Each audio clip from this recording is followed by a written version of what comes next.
So, paano? Susunod naman natin, Papu. Uy, meron kang bisita, Papu. Tama-tama, pasok ka na. Si Apple. Apple, ha? Wow. Uy, ano yan? Oh. Hello, Thank you, Apple. Apple. Anong balita? Sige po ka na, Apple. Kasi Suki meron natin na to si 8 Apple. minutes Sige, left. Apple. Thank Sit you down so first. much. Thank you so much. Well, nandito si Apple to invite people Thank you, na thank you. mahilig Oh, kumanta. yan. Apple, let's sit na. Sige. And marunong din gumawa ng mga kanta. Kasi meron siyang good news sa inyo, hindi na lamang sa mga singers, kundi pati sa marunong gumawa ng kanta. Mga feature venue sa turno ito. Oo nga. Okay, go ahead, Apple. Invite them na. Anong magaganap? Thank you once again for inviting us to promote Karaoke World Championship 2025. It's our second year handling it. Ang bago this year is meron tayong singer-songwriter or original song category. Yun na, Papu. So, yun, all over the Philippines open yon. They can just submit their songs online. Meron tayong online registration. And then, we will also announce it after August 10 because the finals is going to be August 17. So this year, iikot pa rin buong Pilipinas. We're gonna go to Cebu this coming Saturday, July 19. At SM City, Cebu. We're going to have a one-day audition there. Tapos, i-determine natin yung Cebu winner. July 25, we will be at SM City, Davao naman. That's open to everyone in Mindanao. They can go there also, audition the whole day, and then we will have the winner of Mindanao on that Ano day kailangan also. dalhin nila? Tatlong kanta ang kailangan nilang dalhin. So may -1 dapat sila nadala. Yes. Dapat may dala silang -1. Yung first two songs will be the audition song and the performance song. 1 minute and 30 seconds yon. And then the champion song, just in case mag-advance sila sa top 10 and top 3 on that day, yon pwedeng 3-minute song. Okay. Yan. So, wala nang biodata yun?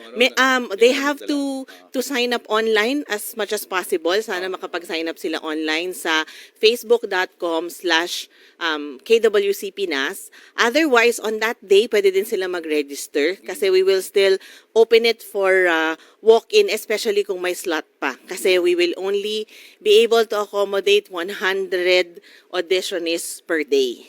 Yon. Paano Walang chance, paano walang chance. mag-register? Sa anong site 'yon yung kanilang pupuntahan? They will have to go to facebook.com/KWCPNAS or they can go to www.kwcph.com. So after po namin mag-Davao, babalik kami ng Manila. August 3, it's going to be at Santa Lucia Mall. So everyone in Manila or even in Luzon can go there. It's a whole day again. So audition, at the same time finals. We will know who will be the Manila winner on that day. Tapos we will go to a destination place August 9. The fourth leg will be in Tagaytay. So South Luzon naman, sa mga taga South Luzon, pasyal sila doon, August 9. It's going to be at the Fora Mall by Philinvest. So whole day din yon. And then the culmination of the winners that we will get on when we visit and even the ones online will be on August 17. It's going to be at Robinson's Galleria naman sa Ortigas. Wow. Under your leadership, Apple, ilan na ang nanalo so far? From the time? Well, each year meron tayong winners ng per location. So because I think over the time na nagkaroon ng KWC sa buong mundo at sa buong Pilipinas, first time na nagkaroon ng Visayas, Mindanao, Manila, ganyan. So usually kasi ilang legs lang. First time natin nagkaroon ng Mindanao winner last year. So second winner na yung makikilala natin this year. And then sa World Finals naman, it's going to be in November. So last year we placed top 11 out of about more than 50 contestants from more than 30 countries. Saan yun? So yan. Last year it was in Finland. Finland, Yes, yan, this remember. year it's going to be Thailand. Thailand, malapit Yan, mas lang. malapit. Oh. So, ang tawag nga namin, Mamu Papo, is sana Asian domination this year. Kasi hindi nahirapan tayo pumunta sa Finland last year. This year, dapat mas madaling pumunta kasi sa Thailand. eh. Yes. No visa required. Yes, and first time din maglo-launch ng KWC World for the original song.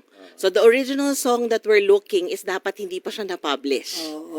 Kasi there are really a lot of music or talent opportunities for those who are participating. Yes. Pwede silang magkaroon ng music label abroad. Pwede silang magkaroon ng sponsor doon pag nag-contest at kinumpit yung song nila. So it's a different kind So of iba dapat yung competition. proposer, iba yung singer. Parang ganun. Pwedeng singer-songwriter. Pwede isa na yun. Pwedeng oo. isang grupo sila, pero ang magpa-perform lang yung kakanta. Yung kakanta lang. Yes, kasi kailangan record na yung what do you Yung call song this? niya. Yung song niya. I mean, kahit yung MP3 ng song niya, -1. Pero Kailangan ibang kategorya, naka-1. pwede rin yung mga usual na gusto nilang kantahin, yung mga commercial na Yes. iba mga winners doon. Yes. So ang singer-songwriter or the original song is a different Different. category. Different winner, different category, different entry. So kahit na sumali na sila sa competition, pwede rin silang sumali doon kasi ibang Iba na yun kanta yung ilalagay nila doon, dapat original. Actually ni-launch pa lang namin siya kagabi. It's a lot of people are sharing it organically today. So I was really telling the team na feeling namin yun yung hinihintay ng mga iba na gusto talaga nilang i-express yung sarili nila through music, which is also what we want naman. So, we're very happy where we've opened it this year ng online lang para yung mga strategic places rin na hindi pa natin mapupuntahan this year, at least makaka-participate sila, especially yung talagang I'm not saying hindi talented yung kumakanta. Of course, that's a different kind of talent. Kasi in the journey of this that I'm handling it for the last 2 years, na-realize ko iba't ibang klase ang mga singers. Merong lounge singer, merong singer-songwriter, merong singer na vocal coach, merong singer na biretera, merong singer na chill lang, pero ang talagang nakikita namin na mas malaki yung future, yung singer ka, pero may interest ka rin sa original songs mo, sa songwriting mo. Kasi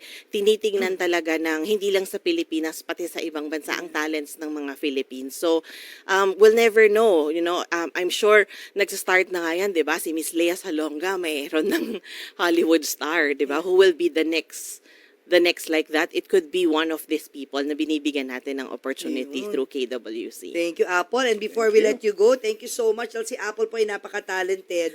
Ayan, no? Siya ay also designs, ha? She also designs mga fashion accessories like this beautiful pair of earrings. Ayan, napakaganda, Apple. I will be wearing this one of these days. So visit her Facebook page naman. Sana ma-close up natin ang Private Pop Avenue, yeah. Avenue for this beautiful, isa lang yan sa mga designs ni Apple. Ang gaganda. Pati suot mo ngayon, di ba? Sa'yo rin Yes, ba ito? yes, Di ba? Ang ganda. Inisip ko na. Fashionista rin at fashion designer. Thank you, Apple. Thank you again. you, Happy sir. birthday, Good Kuya. luck. So, sana makabalik yung mga singers Of natin, course, and of especially course. yung Message mga mo lang kami para schedule kakakanta. natin. Thank O, you. pa ba? Thank you. Apple. Thank you. So it's already 5 o'clock. Isang mabilis lang na bati sa lahat ng Mamos Angels na laging nanonood sa atin bukod kay Dennis. Ang Lynn Buluran Bernabe, hi, Mami Judith, Dara Delgado, Ricard, si Dr. Ricky Gatbonto nanonood. Ay, Doc Gats Ricky. Dental, Hello. Makati Branch. Araw-araw na si Doc Ricky. Thank Thank you.